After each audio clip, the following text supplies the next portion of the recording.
Hey guys, welcome back to my channel, and in this video I will show you how to get started with trading crypto. It's really easy. You only need to make an account for Bitvavo and you can start trading already. Alright, let's get into it. First, you go to bitvavo.com and go to sign up in the right corner.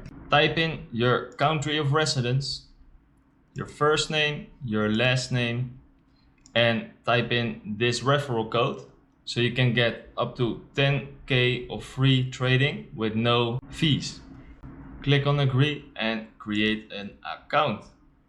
Then type in your email and password, create an account, confirm the email, go to your email, click on the link, and you will get redirected to Bitvavo.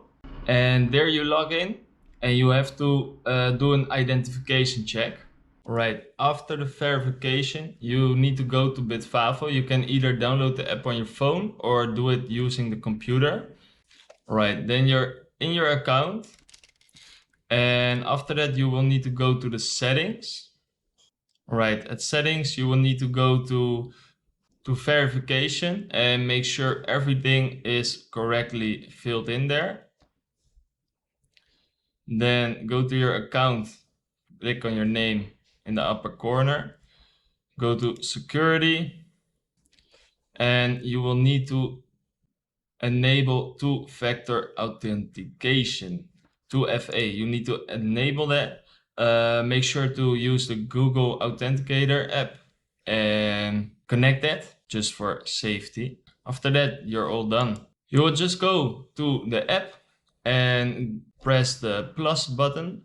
You can deposit some money over there using your bank account, and after that you can go to just a random coin and you can see all the stats and you can enter the money there to buy it or sell it if you want. Okay, so this is a quick video and obviously I cannot show anything because you will see my money then, but I hope it is a little bit clearer for you. It's really easy. Just go in your personal information and sign up. You can click on the link below to use the affiliate code I have, so you can get up to 10,000 of free transactions. So you won't pay any transaction fees. Alright, thank you for watching. I hope you learned something new and I will see you in the next video.